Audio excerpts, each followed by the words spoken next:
8 assembly సీట్లకు గాను దాదాపు 230 సీట్లతో భారీ మెజారిటీతో నరేంద్ర మోడీ గారి నాయకత్వంలో ఒక సునామీని సృష్టించడం జరిగింది.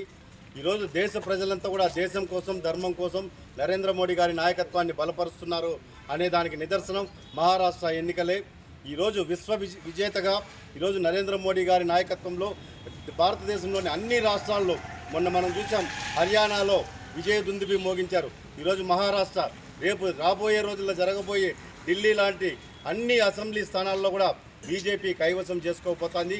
ముఖ్యంగా మొన్న జరిగినటువంటి మహారాష్ట్ర ఎన్నికల్లో మన రాష్ట్రం నుంచి డిప్యూటీ సీఎం శ్రీ పవన్ కళ్యాణ్ గారు అక్కడ పోయి ప్రచారం చేయడంతో అక్కడ ఉన్నటువంటి తెలుగు వారంతా కూడా, ఎందుకంటే ఈరోజు మహారాష్ట్రకు సంబంధించిన వారంతా కూడా మన ఆంధ్రప్రదేశ్లో వ్యాపారం నిమిత్తం ఇక్కడ వచ్చి స్థిరపడి ఉన్నారు.